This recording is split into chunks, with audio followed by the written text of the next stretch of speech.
Tantor Audio, a division of Recorded Books, presents Copper is King by Matthew Peed. Narrated by Gary Bennett. Chapter 1. The forest created for the Golden Garden was a beautiful, almost enchanting place. I cracked my neck as I stretched, thinking this might be a luxury that I would have to charge for in the future. I had simply come for a morning walk before my life became more of a hell as I worked to prepare for the upcoming battle with Harry Barker.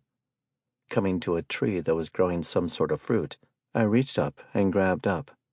It looked similar to an apple, but had the color of an orange. I wiped it off before biting into it, expecting the worst, but was pleasantly surprised. It was sweet to an almost sickening level. Not that I had a problem with that. However, I imagine that some people might find it too sweet. My fatigue of the last week of bloodshed and mayhem seemed to fade away. "This is amazing," I mumbled to myself between bites. The fruit might have been sweet, but it tasted so good that I went back for two more. Licking my fingers and lips, I pocketed a few for later and to let Rye taste. Heavy footsteps broke the crisp morning air. One of the guards I'd summoned to protect the garden walked by. His thick golden armor was a calming sight in this otherwise war-torn world. I watched the massive golem walk by, then turn left back to the central command of my arc, otherwise called the core room. "Good morning, leader."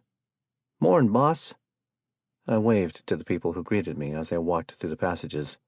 My skills helped to smooth over the rough edges of various strangers being forced to come together suddenly.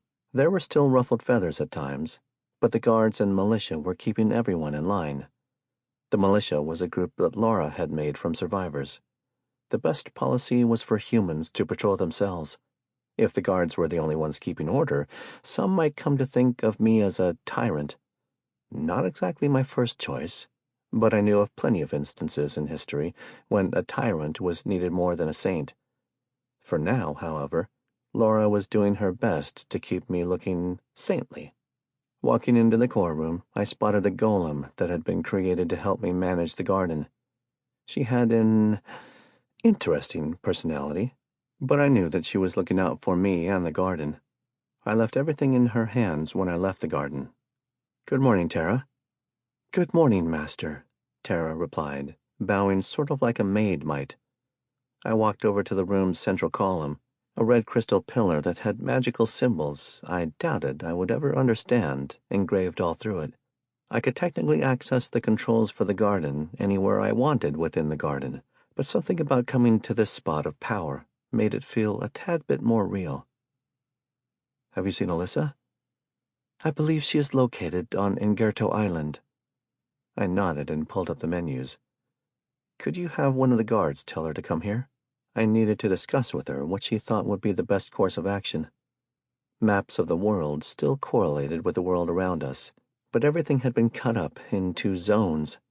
We were in the M-City suburbs, a once zombie-filled nightmare area that we'd managed to partially clear by destroying a dungeon core. Alyssa claimed there was at least one more still in the zone, and the rewards of destroying these infestations were worth the risk. That led into another issue I had to deal with. I had thought I would have to find the venue for the battle on my own, but a few hours ago I received a message in my status that told me where to go. The site was quite a ways from our current location. Given that I only had a week, it was going to be tight timing to actually gather any new strength for the fight. Hence the reason I wanted a second opinion on what I was going to do. Alyssa had experienced this before. She would at least have some advice on the matter. Even if she told me to go with my gut, that was still solid advice. While I waited for the battle night to arrive, Rye wandered in with a big yawn. It was only 7 in the morning. While that might not have seemed too early before, now that we had a chance for proper rest, I wanted her to sleep as much as she could. "Good morning, Rye. How'd you sleep?" "Probably better than anyone else in the world has a right to right now." She gave me a terse smile before shrugging. "Not that I'm going to complain about sleeping with the boss." I laughed. I enjoyed her straightforwardness. It was something that a lot of people had started to lose even before this whole competition started. People were always trying their best not to step on the wrong toe or whatnot. There was always a time for that, but sometimes it was better to just tell it like it was. Feel free to join me here, or go get some breakfast. I'm going to discuss with Alyssa what our next few moves should be. I'll hang out here.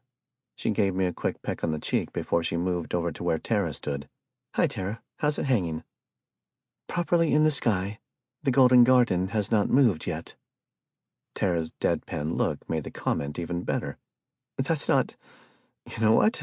Never mind. The sound of metal on glass came from the passage as Alyssa strode in with almost perfect timing. The knight lent to me by a god of battle due to my spell was formidable even when not fighting. Just her visage gave off almost physical waves of violence and bloodshed. Underneath it was a keen edge, like a dagger that was poised to strike. I was glad she was on my side. Almost hidden by her incredible aura, Laura walked in behind her. I planned to fill her in later after I had a rough plan of what I wanted to do. Laura was much more skilled at the human relations part of things. She made for a great second-in-command, as everyone trusted her in my place. Alyssa, Laura, thank you for coming. I clapped my hands, excited to get to work. If I thought about this as a business transaction that just ended with someone's head on a spike, then I could throw myself into the work. Tara, if you'd bring up the map. As you command. Off to the side of the red pillar, a table rose from the ground. The core room had a lot of features that made it perfect for commanding. There were also the factory-like sections that allowed for the creation of the golems. Highly advanced and magical factories, but still factories nonetheless. The table had a 3D map on top of it. The zone we were in was displayed with the perfect rendering of the houses, streets, and other buildings. If I wanted to, I could move the map to display the city, or at least the parts of it we had explored. A marker indicating the site of the fight had already been placed. We have a mission: to fight Harry Barker in 1 week's time. I placed my hands on the table before looking over to Alyssa. Tell me, I understand that the arena was fight to the death, but in the case of this fight, what exactly are the parameters? Before I explain, I'll let you in on a secret, Alyssa said. The gods want to see death. They want to see destruction and bloodshed. This is all a game to them. Thus, they live for these battles rather than the arena fights. Considering that she worked for, or was pledged to, a god of battle, that made sense. Not to mention how they'd screwed up the planet. They could have whisked the contestants away to fight, but instead turned Earth into hell. I pursed my lips in annoyance at the thoughts. I understand. Don't worry and go on. Very well. She cleared her throat before she started pacing. Unlike the arena match, this is all-out war. Sure, you get a bit of time to prepare, but in return, it can become far more gruesome. This one will be simple, as your world has only just started the competition. If this happened, say, a year from now, this battle would be unlike anything you've ever seen before. Entire nations fighting simply to kill one person, this person usually being the absolute strongest person in said nation. As you can imagine, it is not pretty. That's horrible, Rye mumbled, covering her mouth. I had to agree with her. Millions of people fighting simply because two champions had to duke it out. Rather than simply have a duel, they wanted to throw as many people between them and their enemy as possible. I get that we're in for a nasty time, but I need to know details. What is allowed and what isn't? There are only 2 rules. Both champions be in the selected zone at the designated time, and neither of them get farther than 1 zone away. That doesn't sound like a lot of range, but I've seen wars turn into month-long cat-and-mouse games. Listening to that, I thought it sounded like a nightmare, and then some. Tara, would you add some chairs to the table? I requested, and she did so, the crystal seats growing from the glass underneath my feet. I slowly sat down. This was going to be a challenge. Harry might not know all this, but I was going to be on the safe side and assume he did. If he got to the zone first, he might gain the upper hand. Is death the only course? No, your opponent can surrender. If they do so, every power and ability is transferred to you, as it is in the case of their death. You won't gain their elemental abilities, but yours will be enhanced. Alyssa slammed her hands on the table loudly. But trust me, you do not want to surrender. The gods hate that the most. If they catch wind that's what you plan to do, they will strip you of your position of champion and give it to someone else. Don't worry, I don't. I doubt there are any out there that would willingly give up their powers either. If I knew one thing about people, it was that most had some level of greed. Even the widest knight was in it for the princess. I shook my head of the idle thoughts. Then we need to hurry to the wilderness zone Demina. Knowing the lay of the land is like number one when it comes to wars. I glanced over to Alyssa. Right? I'd been a businessman until a week ago. Alyssa nodded. You are correct. Plus, the zone will not be empty just because a fight is going to take place there. Monsters, ruins, and other things of interest will be present. I rubbed my face and stood up. Manipulating the map, I zoomed out until the marker was clear. Now, if the world hasn't changed, then X City is on the way. As you all know, gold is very important to me because it enhances my power. The National Bank there is a prize worth the detour. My competitor requires copper, which we all know is much easier to find than gold. Hell, if he has the manpower, he could strip houses down for a fair amount of the stuff. If the element is common to the world, then it will have weaker powers. Vice versa, the rarer, the stronger, Alyssa remarked. A pound of copper might be equal to an ounce of gold. That makes me feel better. What about something like iron that's found in everything just about? Rye asked. It is not an exaggeration to say champions can reach the heels of gods. My lord, war god Atlas, was once a champion.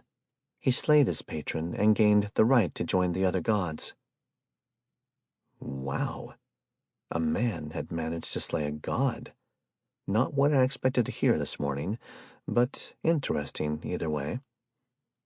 Before you get any ideas, continued Alyssa, the method he used cost him his home world and every person he cherished. I laughed tensely. It hadn't crossed my mind. I just want to survive this tournament. The dude that called himself a god had mostly helped me out so far. Even more so, I would have been dead without his interference. Getting hit by a truck could do that to you. I felt like I owed it to him not to go for his neck. All right, I have a vague idea of what I'm planning to do.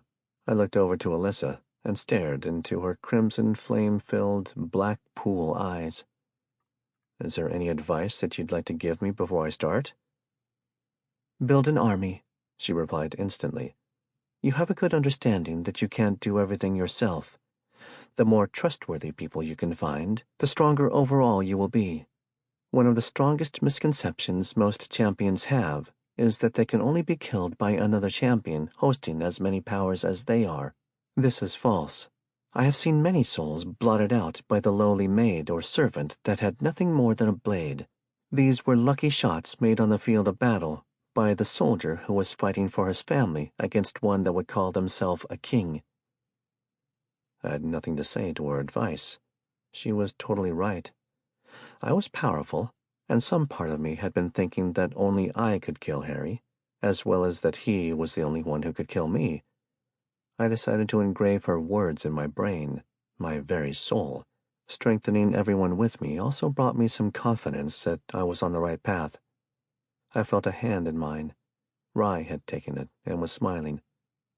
See, we need to work together to get through this. I squeezed her hand back. You're absolutely right. Chapter 2. Once our talk came to an end, I ordered the Golden Garden to start moving in the direction of X City. I regretted that we had to leave the dungeon, but it would be here once I finished up with Harry. A couple of times more powerful, but here all the same. Unlike us, the dungeons couldn't move. That took my mind to another topic. Alyssa's words had left a mark. A lot of this was to entertain beings that were able to change planets at the snap of their fingers. That was a lot of pressure to stand up under. At least I had her with us. She wouldn't tell me how many of these tournaments she'd been through, but from the sounds of it, quite a few. I racked my head about what to do. My goals for the next week were set. Reach X City, get the gold and any other goodies that might come my way in the process, then go and put on a show for some gods. Simple enough. The question was what to do next. "Alyssa," I called before she left the core room. The War Knight turned and walked back. She might be my summon, but she was anything but my servant. If she wanted to walk away, I doubted I'd have much luck stopping her. "Yes, my lord." What should I do next?" I asked, feeling like a loser just asking. Shouldn't a leader be able to know through some sort of innate talent what to do next? Perhaps I was not cut out for this. Not that I had much choice in the matter. "Start a nation." She said it like it was the easiest thing in the world. I laughed, but as I thought more about it, the pieces started falling into place with just those simple words. I realized that this was the best time to do it. If I waited, the other champions were going to likely receive the same advice. While some might hesitate, others would jump on the chance to be a king or queen. Hell, Daphne had already shown me that it was going to happen whether the person was a champion or not. How many warlords, saints, kings, queens, and gods knew what else people might come up with to call themselves, to become leaders of this new world. My first thought was of the immense bloodshed that would no doubt follow. It might have been arrogant of me to think I would do a better job than anyone else, but if I didn't put my foot down, I knew I'd be drawn into conflict eventually. I shook my head and looked Alyssa in her flame-filled eyes. "Only if you be my master of arms." "It is only natural for those with talent to be given proper positions of power. Besides, I would have made your training 10 times worse had you not at least considered me for such a position." With that, she tossed her hair and walked out of the core room. I stared after her for a second before laughing to myself. I was surrounded by strong-willed women. I had to make sure to keep my own backbone. I gazed around at the magnificence that was the core room of the garden. It was beautiful and showed a power beyond human understanding. But there was a limit. Eventually, the garden would reach a point that it couldn't serve in what I needed. Knowing I had a safe haven to fall back on would be a relief when venturing out. It would also be a safe haven for people I found or rescued. A nation. That might be interesting. Some research would have to be done. Monsters were spawning in the middle of the city, while the gods, or at least the one that has been addressing the world in general, claimed there were safe zones. They might not last forever. This god seemed to be quite cruel, after all. I tapped on the table to zoom out the map some. We were in the middle of Europa.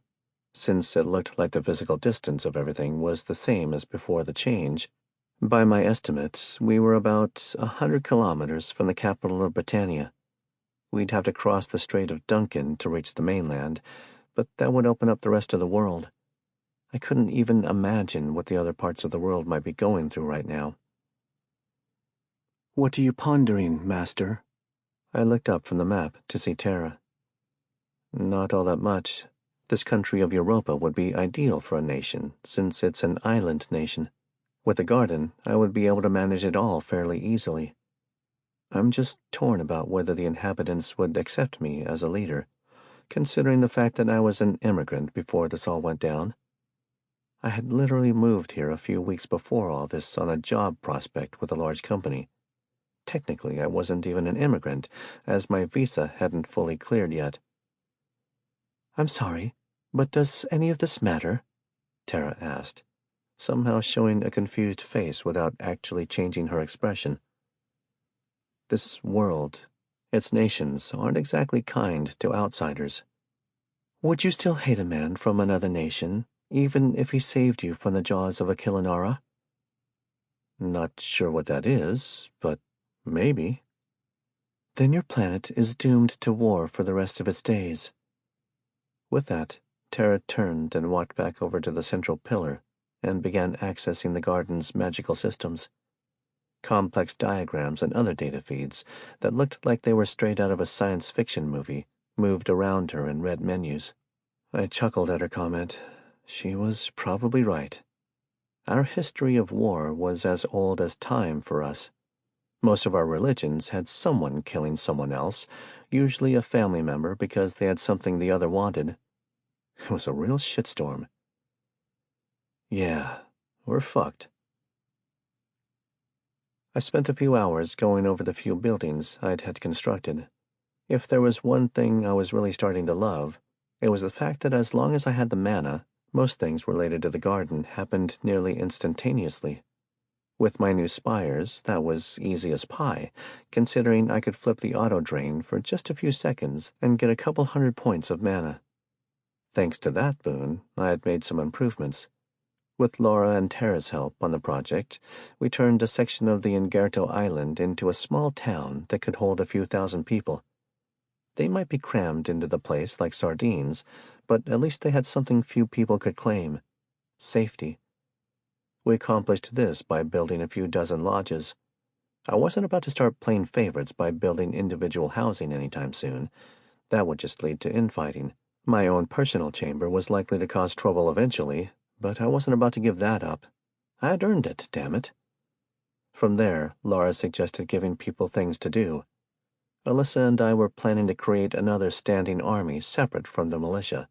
But, like it or not, some people just weren't able to fight. It was better to channel their talents into more productive avenues. Workshops, not the sweatshop kind, gave people the ability to learn skills related to production. Something sorely needed, in my opinion. We hadn't gotten anyone to test it out yet, but Tara attested to their beneficial qualities. It had just been over a week since the Accords had started, and already I knew that a good piece of gear could make or break a fight. Thinking about it a bit deeper, I supposed that was true even before the Accords started. The workshops had to be attuned when I constructed them. With the ridiculous mana flow, I was able to put up a street of the structures. In a few weeks, our little group would have armorers, weaponsmiths, potion makers, rune crafters, and a few more fantasy-type jobs I'd never thought I'd have to say out loud. I was a tad disappointed that I couldn't assign any of the buildings as alchemy stations. The skill being legendary made it obvious, but I had still hoped that I could have a small force of people who made our group unlimited supplies from scrap and rubble. Small dreams. I would just have to cover the slack for the moment. We finished making a few more decisions on the Ingerto side of the garden and turned to Dirthon Island. We have a few military structures to choose from: a barracks, canteen, training grounds, armory, command post, bunker, fort, and so on. I glanced over to Tara as my advisor on all things garden-related. I think I could build most, if not all of these, but is there any benefit to them all being built? That is a good question. Tara pulled up the visual to all the buildings in question. The most beneficial construction would be the barracks and training grounds. These would give anyone listed under your banner several benefits toward leveling and skill acquisition. For example, the barracks increases experience gained during combat, while the training grounds allow people to acquire skills safely. Practice dummies award minor amounts of experience and can help new soldiers get their feet on the ground. That sounds like a nice perk, I exclaimed, hearing the juicy benefits. It might have been slight, but every little bit helped. I know having even a few hours with the sword before all this madness started would have increased my chances by tenfold. The armory is a way to regulate the arms being handed out to your troops. Without gear, however, it is just an empty building with a lock. The command post and subsequently the bunker, which can serve in its place in an emergency, serve as places to train and host your command individuals. The level of the command post determines the extent of your command structure. And the bunker can serve in this position in a time of need? I asked, since she'd mentioned it. I wanted to know if I could cut some corners. To some extent, yes, but there would be detriments. I nodded at her reply. No cutting corners, Aurum. I leaned back in the glass chair. There was a lot to cover and learn about. Laura and Tara were helping. With Laura in the mix, she was taking care of the more humane side of things. I was about to ask another question about the command post when I felt the air change. It was subtle, but noticeable. Leaving M City suburbs, C danger level zone. To M City outer suburbs, D danger level zone. We were heading north for X City, but it looked like we would be in M City's territory for a while longer. I did note that the danger level had gone down a notch. While it only spoke of the monster's strength out in the wild, it was a welcome sight. I jumped up in the chair and walked over to the window. A unique trait of being the owner of the Golden Garden was that I could see through the clouds if I wanted. Below, houses stretched out, much like in the last zone, only there was a remarkable lack of destruction. That didn't mean there wasn't any. Here and there I spotted a house that had been torn to pieces through one means or another. I placed a hand on the hilt of the key and used some mana on clairvoyance. The offense spell offered by the garden allowed me to look around as if piloting a drone. I searched for survivors, monsters, and anything else that might be of interest. I found the monsters first. Large wolf-shaped creatures with razors on their backs and tails. They moved around in packs, but lacked the numbers that threatened the last two zones. Searching through the houses, I found most had been ransacked. Everything of value had been taken.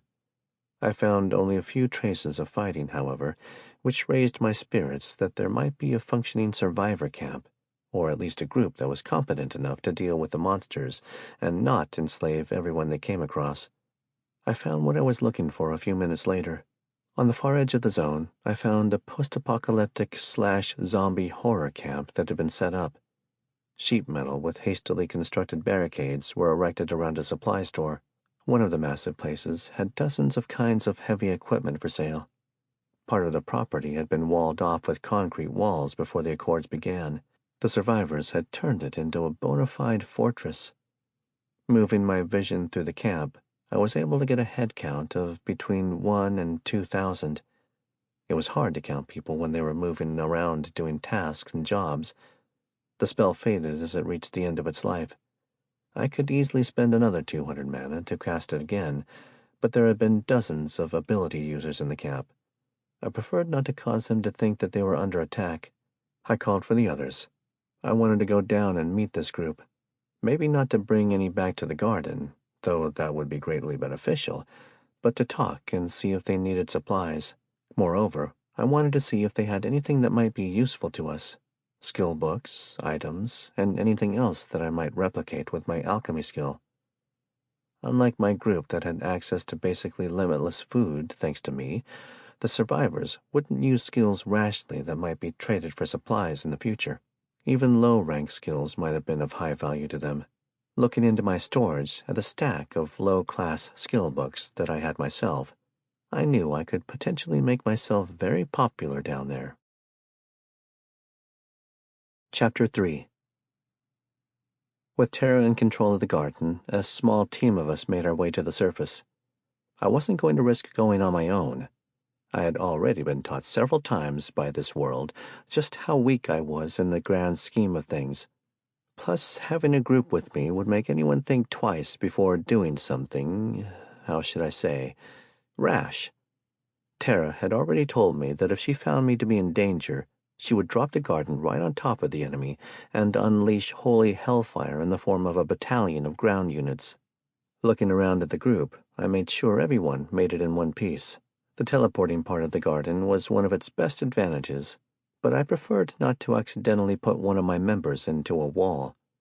That would just kill my motivation for the day. I had 3 ways to instantaneously move to and from the garden. 1, individual teleport, which was for my personal usage only. It allowed me to teleport once every 10 minutes to and from the garden within a kilometer range. So far, that had been enough to cover about 2/3 of the zone we'd been in. Next was a group teleport. I could do up to 50 people several times a day, but I had found out that it pulled from the mana reserves of the garden. not something to play around with when there was seemingly Sample complete. Ready to continue?